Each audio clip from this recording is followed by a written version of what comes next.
Good evening. This is Rudy Giuliani, and this is America's Mayor Live.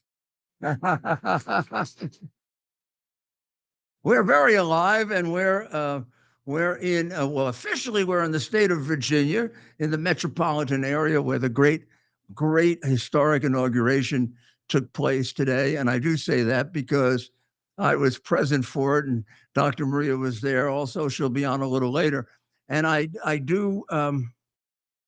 It's really strange. For the first time, I feel the real joy of the Trump victory.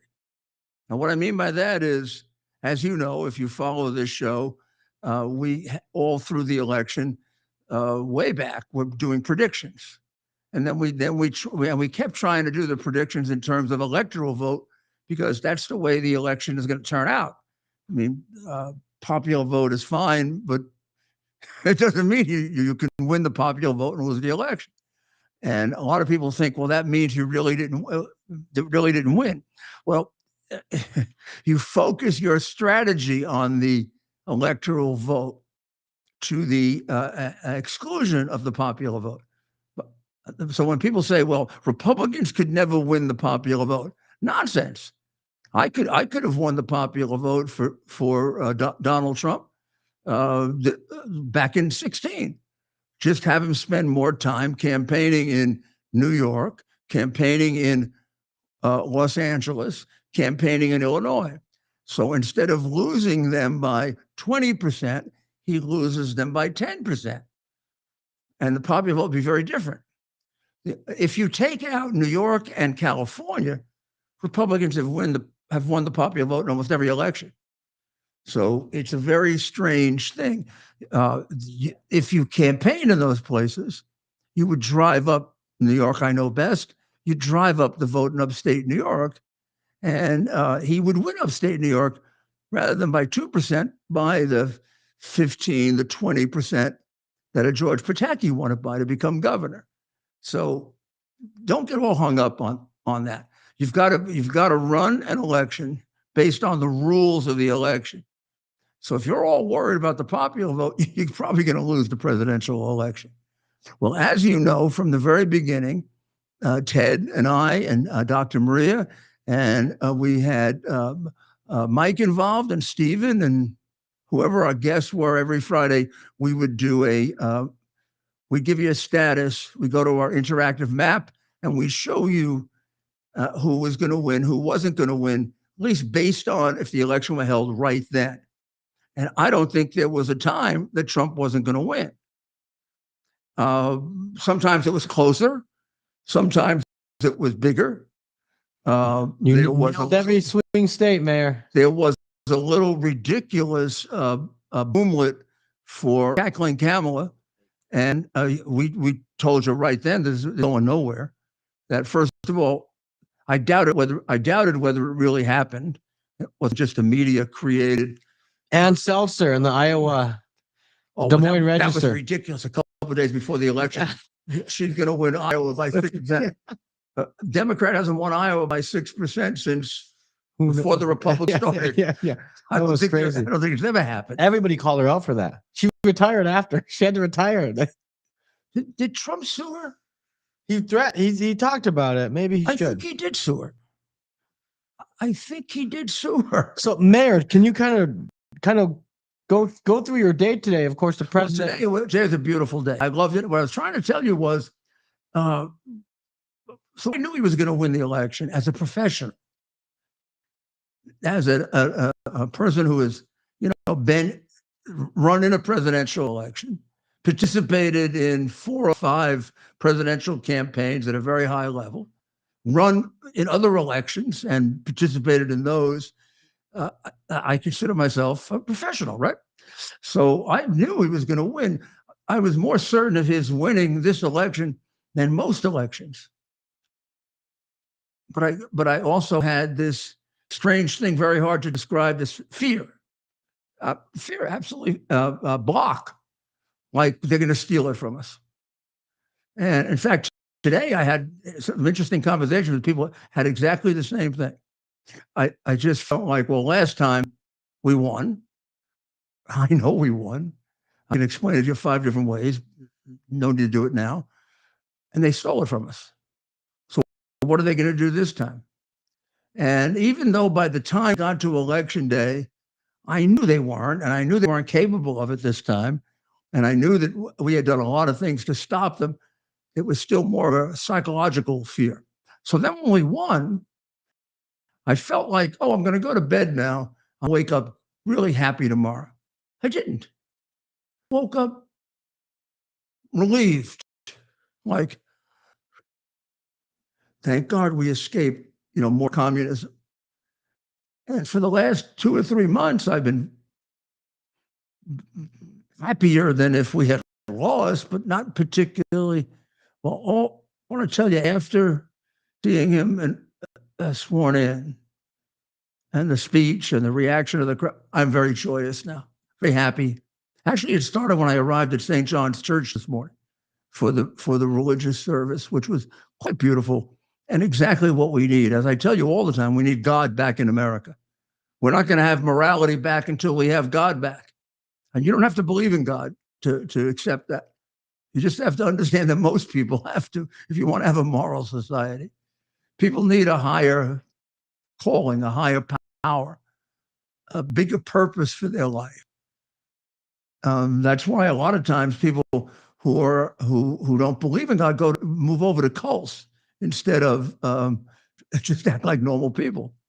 And he sure as heck brought God back with that beautiful ceremony today, where he made clear the same thing our first president did.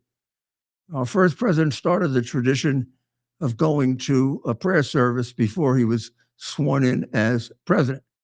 Now, he happened to do that in New York because that's where his first president was sworn in, George Washington. And he went to St. Paul's Chapel. Should have gone to Trinity Chapel, but it was under repair. So he went a mile away to St. Paul's Chapel. And that's the building that was preserved during September 11. Every building around it destroyed. Every building around it unbelievably, looked like it was bombed, right? Not only was that building not destroyed, it wasn't even harmed. The graveyard was filled with debris. The church itself, perfect. And in the first row of that church is the pew that George Washington prayed in the day he then got up from there, walked to Wall Street, was sworn in as the first president. Donald Trump today got up this morning, went to the Tomb of the Unknown Soldier to honor our veterans, and then went to St. John's Church to pray to God, to ask for guidance and help. Beautiful.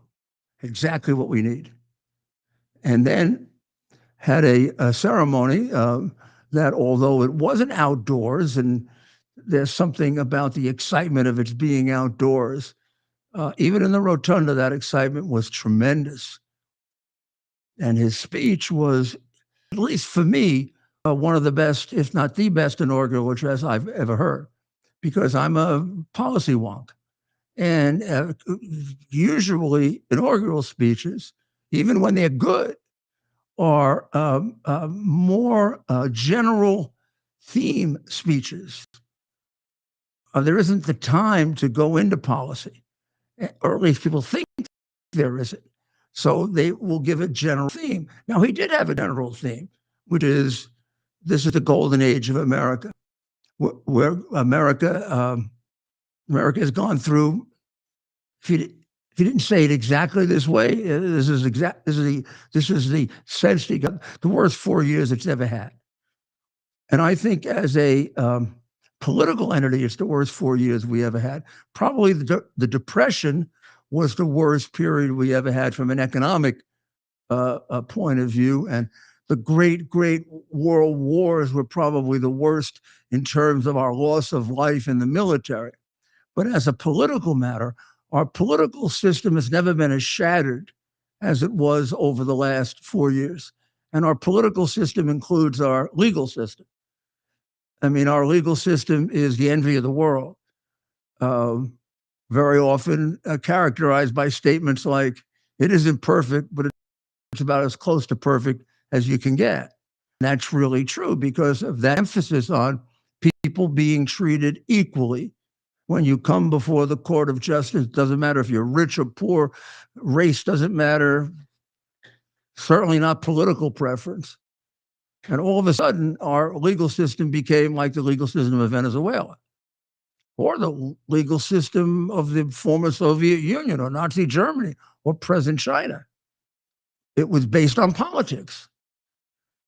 If you were in the opposition party or in any way prominent in the opposition party, the legal system was used to destroy you, which is what happens in a banana republic. Yeah, just think of the interesting comparison. During the course of the last year, in order to try to keep down the price of oil, because everything Biden did was totally political, which is part of what destroyed the economy of the country also, because a lot of times political decisions are not intelligent economic decisions. He needed to keep down the price of oil. So he went and made a deal with Venezuela. We had sanctions on Venezuela since Chavez. And those sanctions have gotten even stronger on Morales, who is a bad version of Chavez in terms of being a communist, being a dictator. Most of the productive and decent people in Venezuela have left before now. They've been in this country the last 4 years, 5 years, 6 years. The brain drain from Venezuela was tremendous. Biden, who of course has no trouble dealing with communist countries, witnessed the fact that 2 days ago he took Cuba off the terrorist list. If they're not back by tonight after Rubio is sworn in, I'd be shocked. But so don't worry about it. But he goes and makes a deal with Morales and says, we'll if you sell us oil, reinstate Chevron, we'll take some of the sanctions off. And we did. But you're going to have to have a general election conducted, under the same principles that we conduct elections. So Morales said, yeah, sure. We'll have an election just like you have. And he declared his election right away, even faster than Biden's election. And he conducted the election just the way Biden did, except he's smarter than Biden. Rather than trying to put his opponent in jail, he actually put his opponent in jail. So he figured, well, he's trying to put Trump in jail. He must be trying to put him in jail. He's got 4 cases against him in 1 year, 4 cases. I don't think anybody's ever had 4 cases against him in 1 year. And not a single one of them made any sense. This is disgraceful. It is horrible. And if you think it stopped with Trump, it didn't. It certainly affected me dramatically, or Professor Eastman, or Mark Meadows, or you go right down to some poor kids that were just poll watchers. They went after every Trump person they could for the purpose of discouraging us. They put Steve Bannon in jail, probably one of the most effective spokespersons for Donald Trump, all in an effort to defeat him. Well, that's no longer America. That's a fascist, communist, authoritarian government, which is what he delivered us from. And you could feel that today. You could feel it today when he said that, freedom will be returned to America. People just got up and applauded wildly. Probably half the people in that room have been in one way or another persecuted by that, either in their business or their job or their law firm. So these people were responding to something they never thought would happen in America, which is political persecution. And the delivery from it is exhilarating. And the fact that he is going to make our border sensible so that we're not overwhelmed by more people in the last 3.5 years than in all of Ellis Island. I don't think you really, and I don't mean to be insulting in any way, just it's hard to comprehend this, don't think you really understand how many people invaded our country. Maybe the best way to describe it to you is it's probably bare minimum 14, 15 million, maximum possibly 23, 24 million. In 60 years, 12 million people came into Ellis Island. 60 years. This was all in 3.5 years. If that isn't a dramatic shock to the social and political system, nothing is. Now, when you consider that the borders were opened like this, right, completely, you're going to get the worst people. You're going to get the worst people because there's no chance of being caught. There's no chance of any vetting. If you are any form of an authoritarian leader, it's a wonderful opportunity to get rid of all your worst people. So when the president even today said that they emptied their jails and their insane asylums and their prisons, he is absolutely right. And I mean, the Biden people either wouldn't accept that or didn't care. And by the way, that is a communist tactic. That is exactly what Castro did in 1978 and 1979 to Jimmy Carter. Jimmy Carter said, well, we'll take everyone from Cuba. And Castro said, okay, you want everyone? Here's 100,000 good people. Here's 100,000 people that have relatives that want to escape, and they want to escape communism, and they have wonderful Cuban American relatives. And here's 30,000 that I'm going to pull out of my worst prisons. I'm going to empty out my criminally insane facilities. You can have them all. And that was the Mario boat lift, which of course changed Miami forever. Miami went from a quiet little city to the crime capital of America for a couple of years. And you probably know that from movies. I know it because that's when I became associate attorney general under Ronald Reagan. I had to deal with it. I had to try to figure out how to build up law enforcement in Miami so that the people weren't leaving because they were in a state of shock. So this has been done before by communist countries, being done now. And when he said it's going to stop at 1 o'clock this afternoon, I know it's going to stop at 1 o'clock this afternoon because I know Tom Homan really well. I knew him when he was in the administration. I've kept very, very close to him in all the years since. And it's just going to stop. And then the big job is returning everyone. So in a few minutes today, he described the goal and he described how we were going to get there. And the same thing on inflation.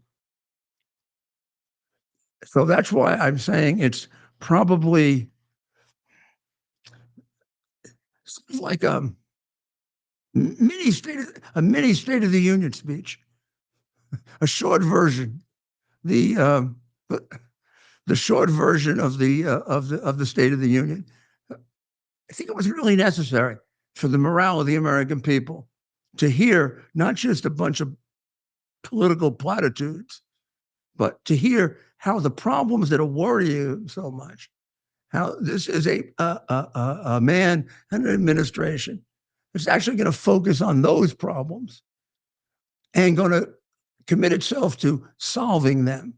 So if you're worried about the price of food, well, he talked about that. And he talked about what he's going to do to change it, which means, here's what it means in the case of any effective leader, he'll try that solution. And if it doesn't work, he'll try another one. And then he'll try another one and he'll eventually solve it.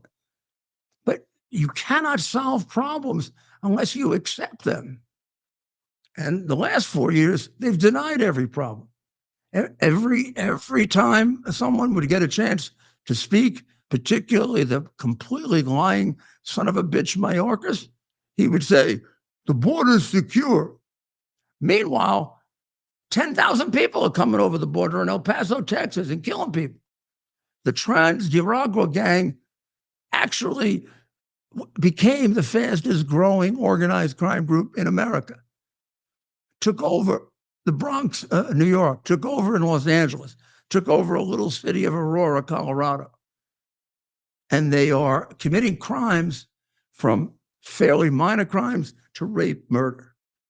There also is a tendency in this group that's come over for a lot of these people because they are let out of prisons and insane asylums. There's a tendency toward perverted crimes, crimes against children, crimes against women, frightening crimes. That's why it's got to be stopped. And they've got to be rounded up and thrown out. And the president said he's going to do that. And once he says he's going to do it, he's got to try real hard to do it. And if the first method doesn't work, the second one will, or the third.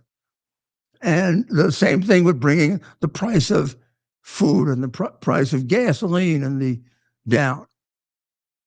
He'll try every method possible, starting with his great chant, "Drill, baby, drill," which is exactly what we should do. We are third, maybe, in terms of oil reserves.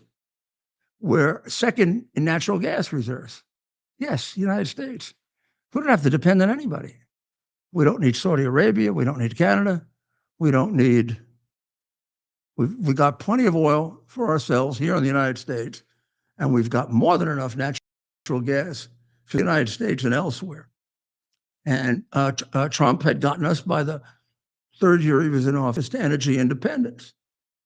I mean, Biden has taken any number of steps back from that, but we're still barely energy independent. We actually sell oil rather than even use it here. We sell oil because it's actually cheaper to do it the other way, and we can get a lot for our oil. But if we wanted to keep that oil, we wouldn't have to buy oil from anywhere. And the amount of natural gas that we have is probably incalculable. All of that's going to be utilized. And in a space of a very short speech, he made that very, very clear. So that's why I'm very excited about the inaugural speech. It was more than just a few platitudes. It was, here are the problems, here's what we're going to do about it. And that's what a great leader does. So he's off to a heck of a start. In fact, he was off to a heck of a start before he was inaugurated by changing the government of Canada, getting Mexico to stop people at the border. The hostages? The hostages returning. Putin's talking peace? Yeah, Putin is talking peace. Zelensky's talking peace.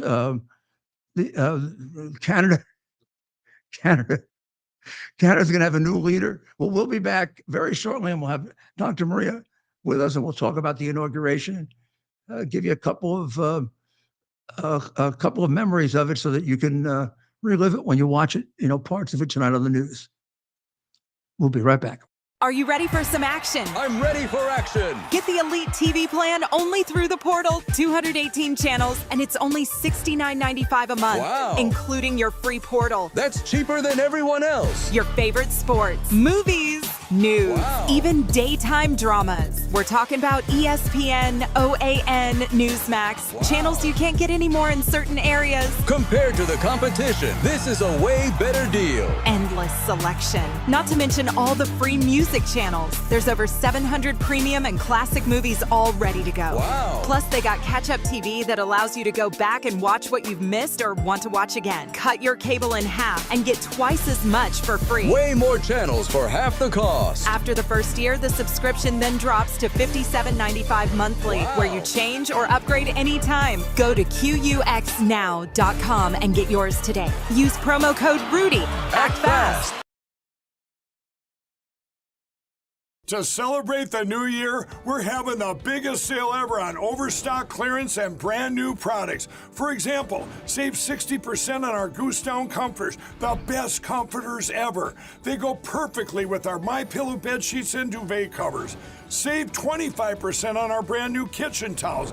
They're made with the same technology as our famous My Towels. Our initial quantities are extremely low, so get them now before they go. Our seasonal flannel sheets are finally in. You save up to 50% and they sell out fast every year, so order now. They're truly the best flannel sheets you'll ever sleep on. or save up to 80% on all our clearance items. And this is where it gets even better. For a limited time, your entire order ships absolutely free. So go to mypillow.com or call the number on your screen. Use that promo code to get deep discounts on all MyPillow products. And for a limited time, your order.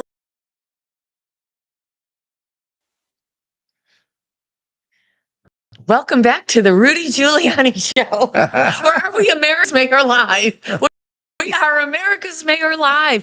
I have a couple of announcements, Mayor Giuliani. We're doing your show, so you may not know that the Laken-Riley bill did pass, and also 99 votes to 0 confirmed Marco Rubio isn't that for great? Secretary of State. Yeah.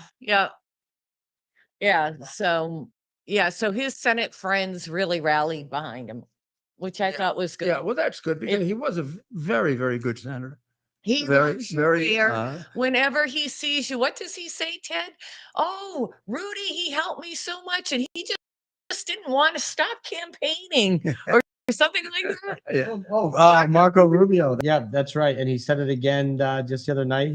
He credits the mayor big time for helping him, and I believe that was his first race. Correct, Mayor? Was first race for federal office. That's right. So it's a version. He was a state legislator. It's a version of this. Well, Senator, my understanding is that the mayor was early in endorsing you back in 2010. Let me guys tell you something. Quick story. The mayor didn't just endorse me. He called me a week after the election and wanted to go after Charlie Crist again.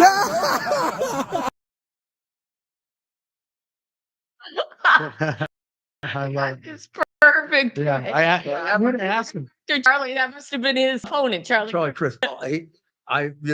Charlie Crist lied to me when I ran for president. He also lied to Romney and McCain. So he really is a scoundrel.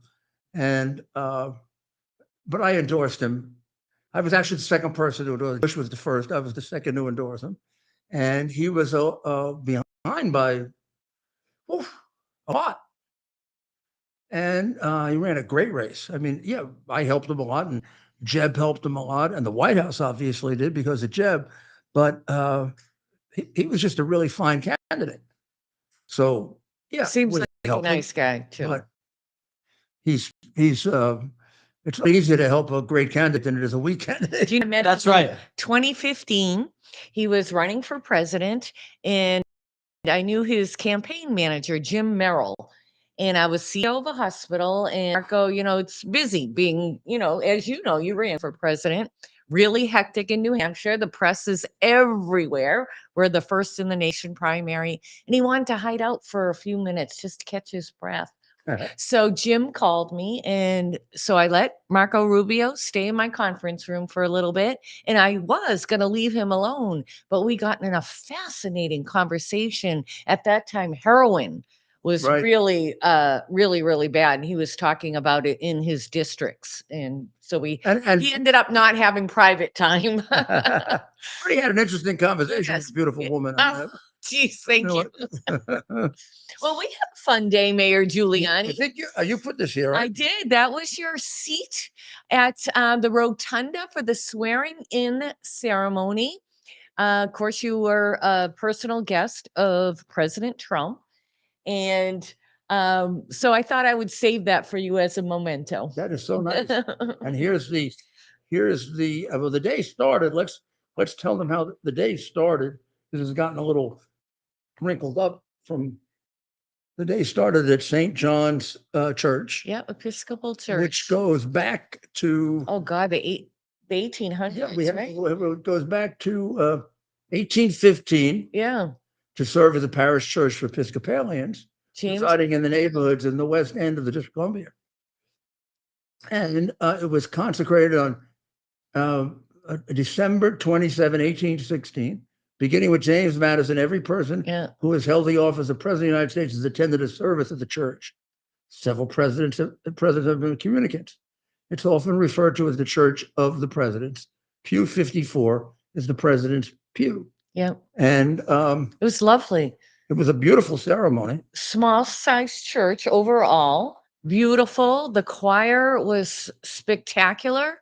I just thought it was so historic. I felt so honored and blessed. I could almost get tearful. And I feel like I represented kind of the common folk. I'm not a big donor. I'm not a celebrity.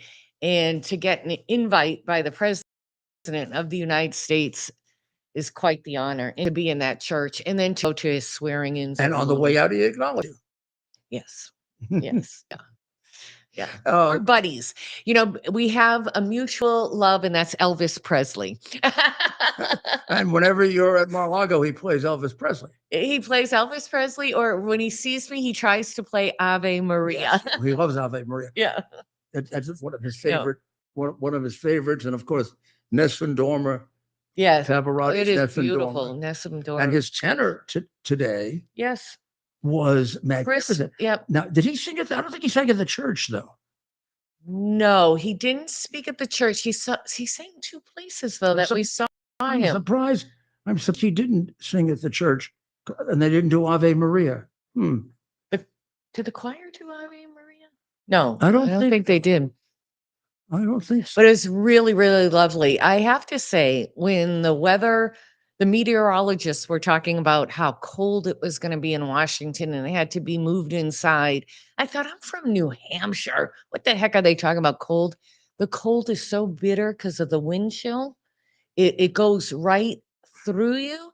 And one of the things that I did not anticipate well, and that's the streets being blocked.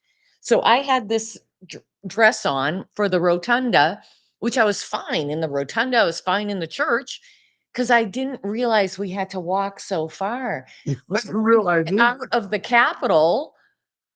We couldn't find the bus. We had to go a little ways for the bus. Okay, not too bad. But then they drop us off at a hotel where no one can get near. Everything's barricaded for like 10 blocks. Oh, and some of the people on our bus were very, very wealthy donors who are probably Elderly. 80 or better. Yes. I'm thinking, I hope they're not I don't- stranded somewhere in Siberia. Unless they stayed at that hotel. That's the only thing I could think of Maybe is that that's they why went right maybe that's why inside. they went to that hotel. Yeah. Yeah, I hope that's true because Yeah. some of them did not look like, they could be walking Yeah. 7, 8 blocks. And I want to tell your audience something, although they probably know this because they watch you and listen to you and love you and admire you. I happen to know some very famous people, celebrities, actors, different people, and I've never seen anybody get the national and international attention as Rudy Giuliani. People around us are like shocked how like everybody wants their picture. Everybody tries to grab them. Here's the rub about that though. This man is very gracious, always tries to say yes. They get so excited. It's a historic figure. They could pull him. And when a crowded place, I once saw an old lady almost get trampled because people didn't seem to care. They wanted to get near Rudy. And I'm like, what is happening? This poor woman's on the floor. Let me get to her. But we're going through the streets of Washington, D.C. At 11 degrees. at 11 degrees after the Capitol. And they want to stop and take pictures. Hear big choruses of And they want to chasing alongside. It takes 5 times longer to get where you're going if you stop. Yeah. Well, we did. We stopped. It is Took pictures at good. the same time. We almost didn't make it. Yeah, ran into a We big were fan of almost- Mayor Giuliani's. we're Vince almost Vaughn. Almost stranded there as frozen I couldn't inauguration I goers. couldn't feel my hands. It was crazy. Oh, No. here. Oops, go ahead and play It that was shit. still cold when I'm we got still here. cold right now. It's still But in my the bones. ceremony in the Capitol was so beautiful. Especially in that And it's- rotunda. Yeah. And in some ways, having been to several inaugurations, I have to tell you, it's superior for the people who are there live because it's much closer, and you can see Yeah. the expressions on their face, and when they do it at the Capitol, even if you're close, you're not that close. Yes. Whereas here, it's much more intimate. Intimate. It's small. The rotunda, those historical murals, paintings that are Beautiful there. story of the United States up there. I loved it. And I just filmed the Dr. Maria show on Lindell TV. And I said, it was like President Trump could go in our minds and our souls and what we've been feeling. So despondent over the invasion at the southern border, the cartels, the inflation.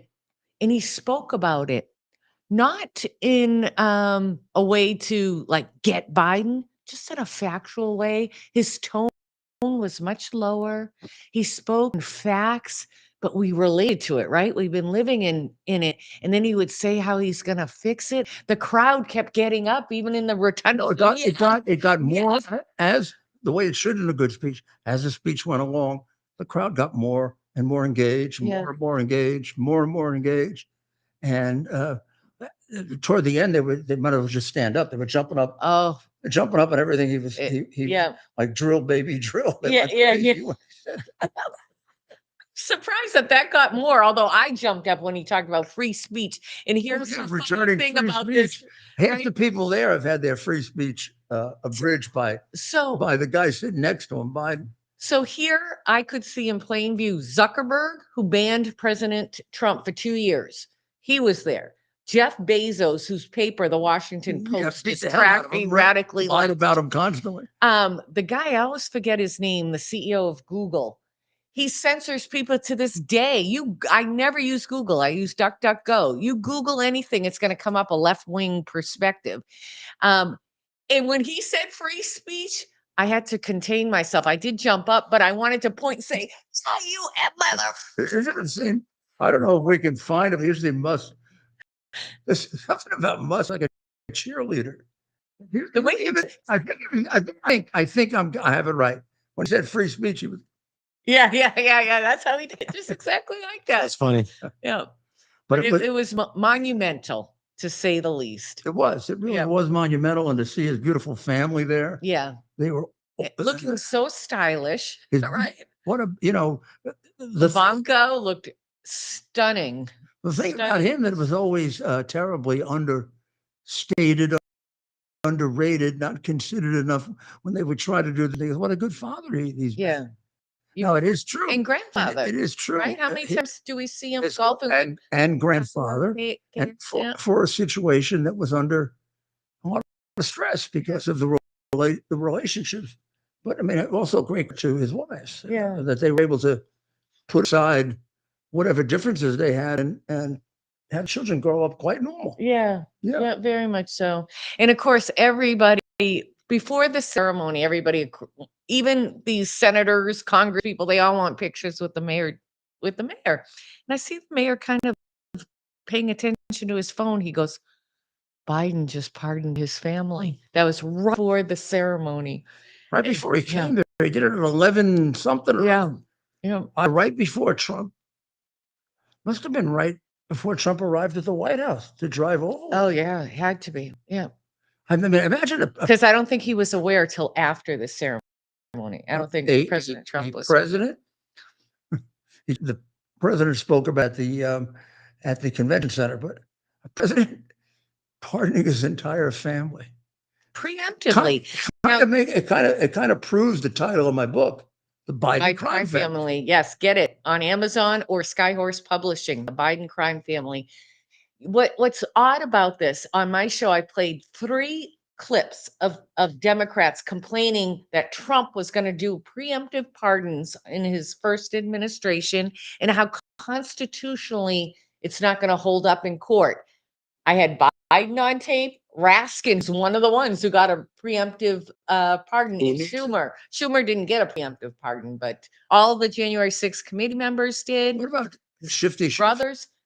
Schiff, I don't think he was on the list.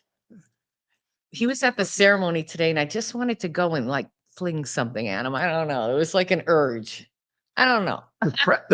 The president, our president, We the people's today, when he was speaking about it, thinks that Jack Smith was part.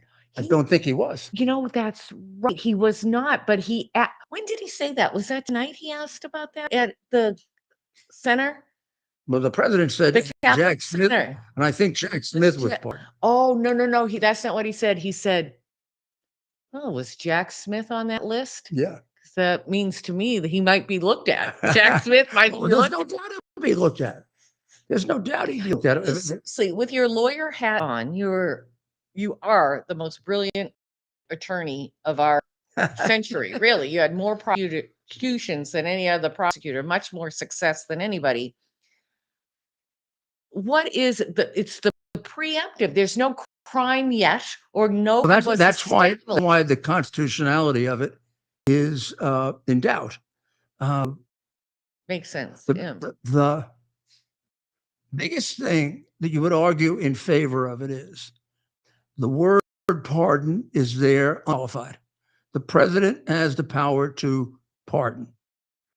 Well, does that mean anyone, anytime, under any conditions? Probably yes. But here's the rub.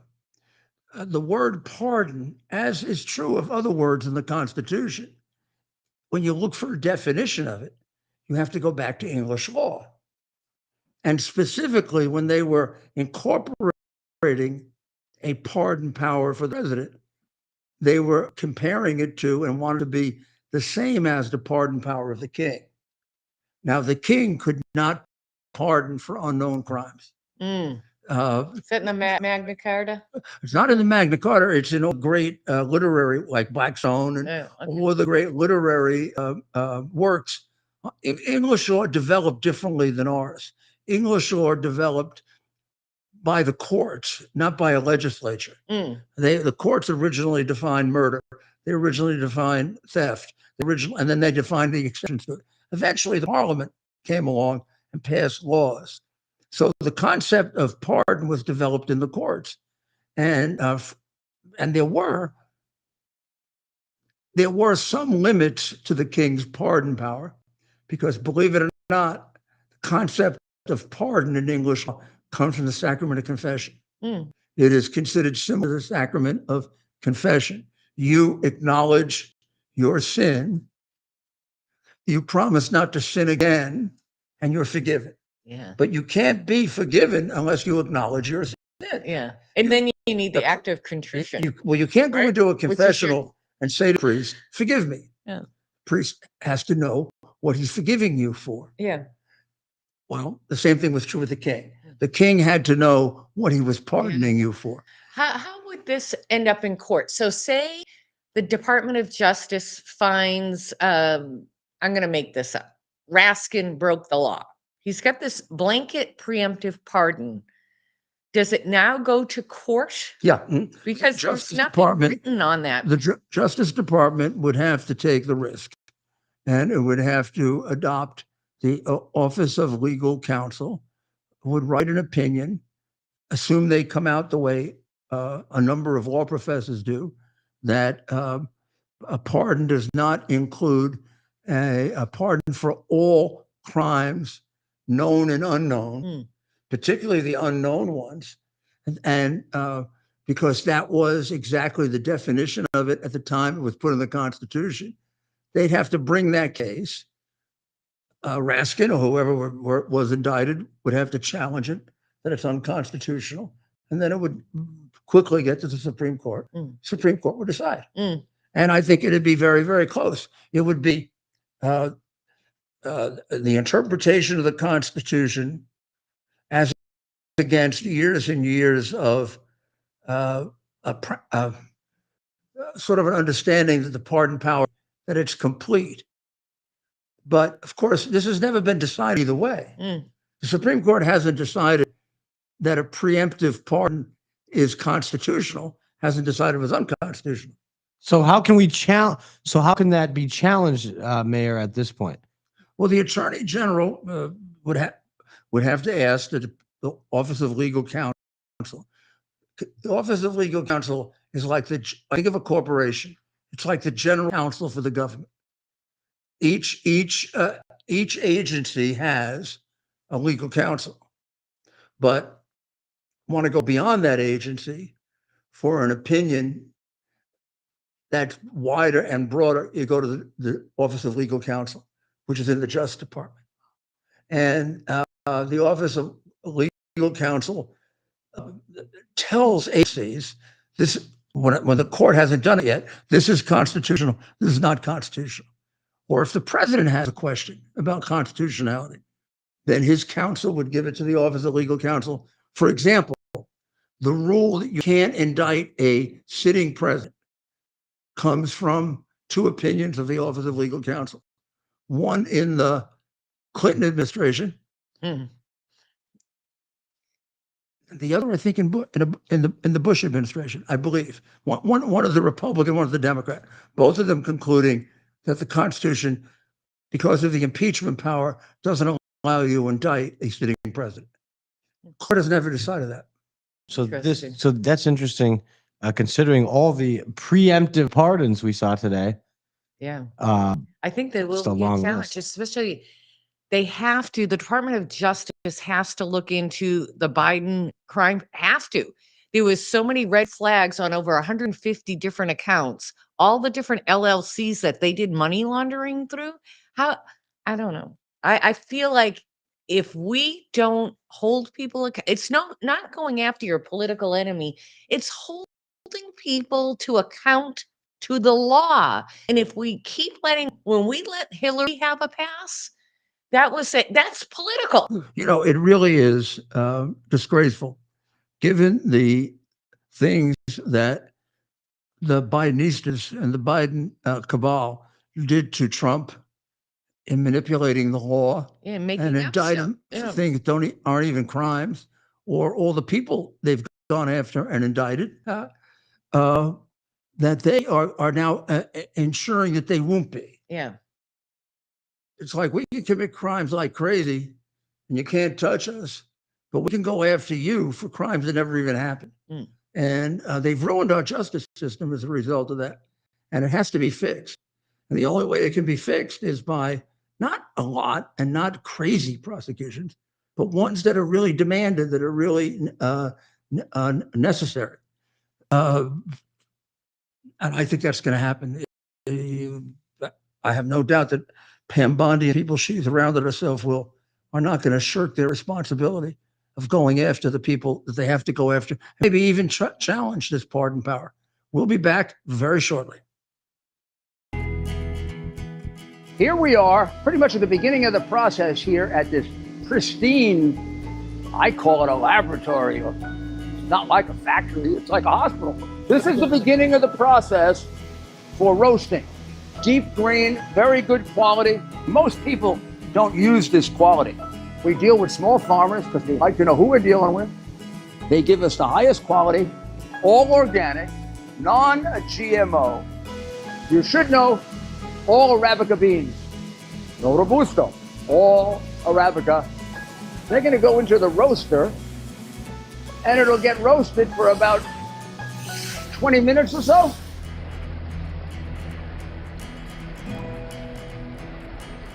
Oh my goodness, look at these.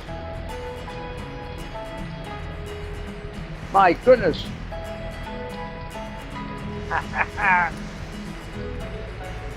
You're going to want to specially order these.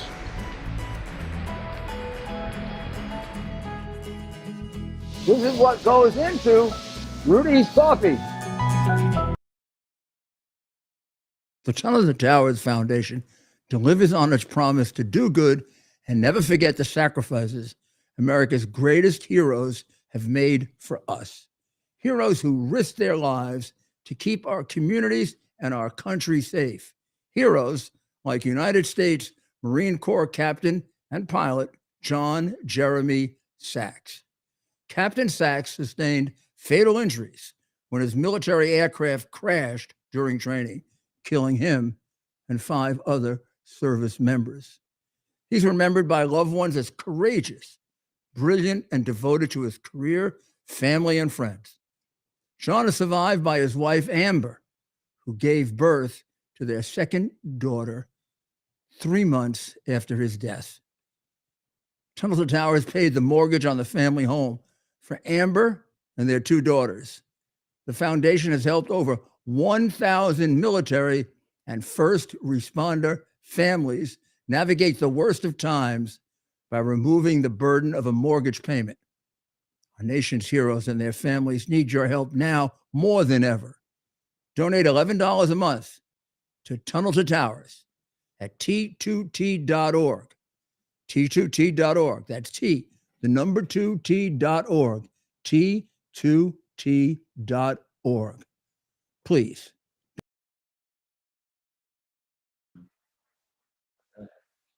Rudy Giuliani back with America's Mayor Live with Dr. Maria, and we're going to go live to the Oval Office. And he's got my favorite pen in his hand. Protecting the American people against invasion, which again deals No, with the this- See, if I were there, I'd probably slip a couple in my pocket. While he was at the arena, if they show this guy, Rudy, he's having this guy announce what he's signing, and he had him do that in the arena too. I didn't recognize him.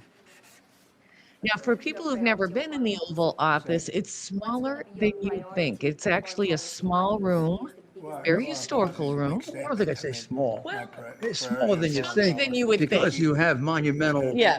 ideas about it, Yeah. but it's a lot bigger than the normal. It's Yeah. probably 2 to Yeah. 3 times the size of the normal person. Yeah. Well, you had a big office. I had a bigger, you remember the office. I had a huge office.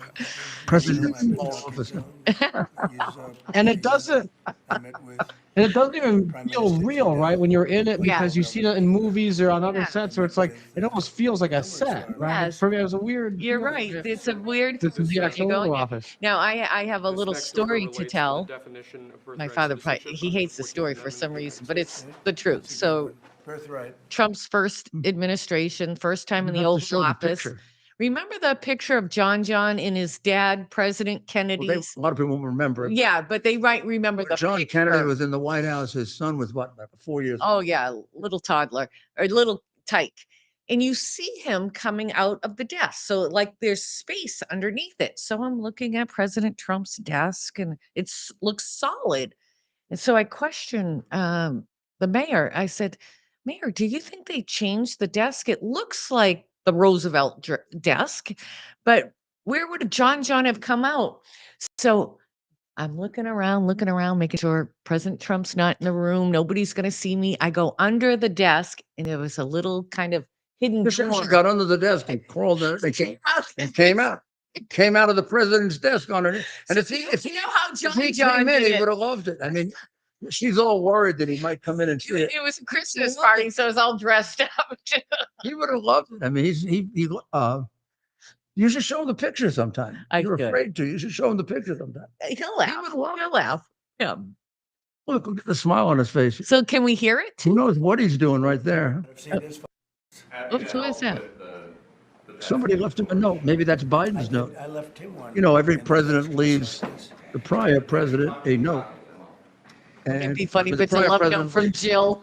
Yeah. Unification of Are those now the new pictures? Is that President Trump's pictures in the back? Yeah, They are. Yeah, he got those up there right away. Yeah, I The think medals, a lot of medals and pins there. those are the coins. The coins Yeah, that you get, yeah. right? Yeah. On Boston. Yeah, I was gonna say he had that before. I can see that. And his dad. His dad's in the back. So all I could do was say. There's his mom, there's He looks Ivana. good, right? Is that Ivana in the front? So, no, we I were don't think surprised so. about But that. He looks great. we're going like the way he's been going the last 2 days. He looks like a look at him. Well, Looks like he's I'm having thinking in fun. terms of 25% Well, on come on, think Mexico of- and think Canada of- because they're allowing Think of what happened in 2020 vast numbers of people. and the Canada's disgraceful way in which he very had to bad of leave. Israel, so vast numbers of people Knowing, come in. look, you may doubt it, and you have a right to doubt it if you want, but I know, and he knows, he was cheated. Yeah.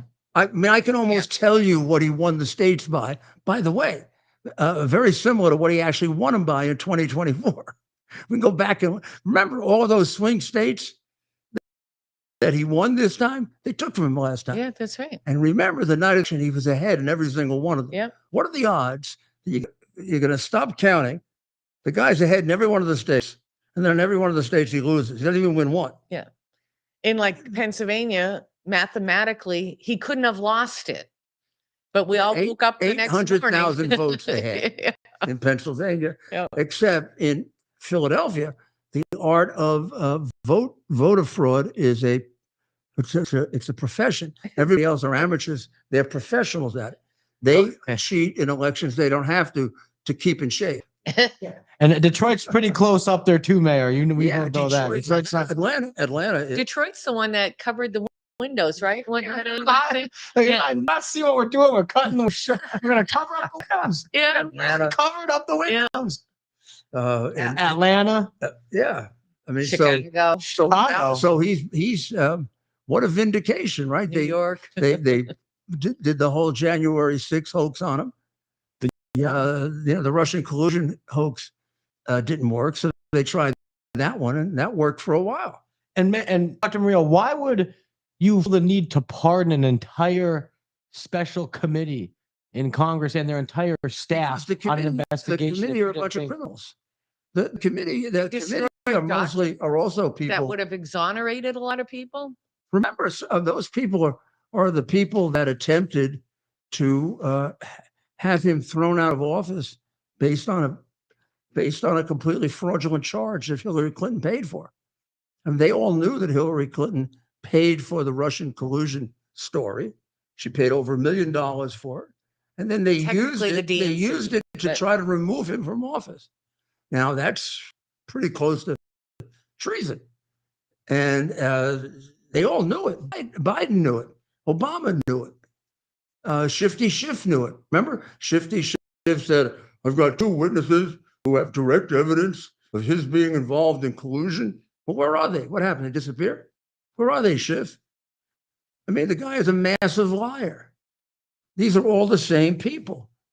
California voted for him for Senate. Look at Cheney tampering with that female witness who lied about Hutchinson, everything, including me. Cassidy. Apparently, she's got some mental, and I don't mean to make fun of this, but she's got some mental illness, I guess. Well, I mean, I know one that has lying. Liz manipulated her, probably. I don't know. Well, that is a known that they were working with her and her lawyers. Yeah. Alyssa Farah Griffin, I believe, is involved, where they were communicating with She told the truth about anything. No. I think it's quite possible she lied about everything. I mean, originally when you heard that story of Trump going over the top and grabbing the Secret Service, and, I mean, it's You would totally think ridiculous. you believe that. Yeah. It's like the same thing in the Steele dossier that he urinated on a bed. Yeah. I mean, the minute I read the Steele dossier, Germaphobe. I knew it wasn't. Look, I've read a lot of intelligence documents. If you read that document, you know immediately it's a contrived document. It's not an intelligence document. In an intelligence document, they're not going to write whether somebody urinated on a bed or not. It's totally ridiculous. And I am shocked that some of the people in the Senate and the House bought it, including John McCain. Can I tell you, I had an author of a book about Russiagate on my show last week, and he said everybody knew almost immediately. Like everybody, the FBI knew it was fake, Comey knew it was fake, Barr, like everybody knew it was fake. Because I was his lawyer at the time. So, okay. By the time you're at the second page, you know it's a work of fiction. Now, all you got to do is check out a couple of things. They make a few factual assertions in it, like So they said somebody was in Russia. No, Cohen was in Prague on a certain day, that's right. meeting with Russians. Yeah. On that particular day, Cohen was in Los Angeles at his kids' tryout for college baseball scholarship. Not only that, Cohen's never been to Prague. So all you had to do, if you were Comey, the lazy bastard, all you had to do is ask to see. Comey said they didn't verify the dossier. And then later on, he said, it's very hard to verify it. Well, that's why we pay you the big bucks, director. It's not hard to call up if you're the head of the FBI. It isn't hard to call up the passport office and say, pull Cohen's records, see if he was in Prague on blah, blah, blah date.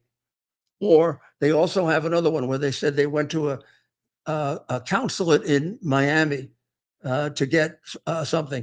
The consulate doesn't exist. Yeah. They never had a consulate in Miami. So what you do, I helped to start that court, the FISA court, because you are the sole the sole presenter of the facts.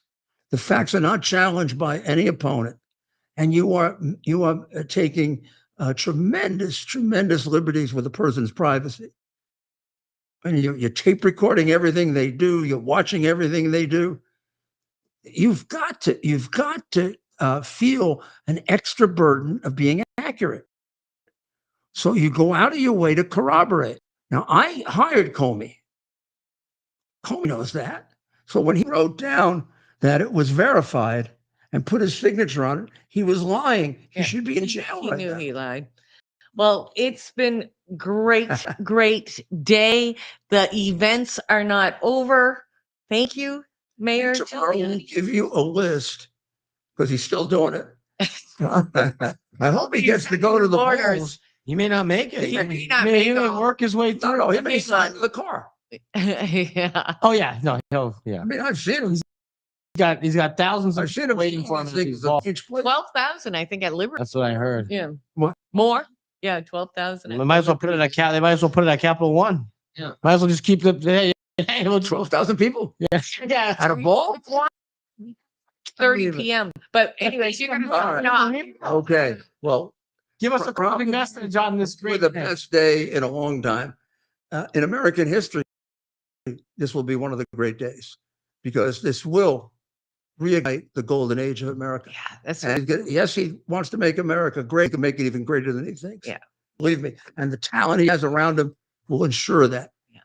God bless Donald J. Trump, his entire administration, and the United States of America. It's our purpose to bring to bear the principle of common sense and rational discussion to the issues of our day.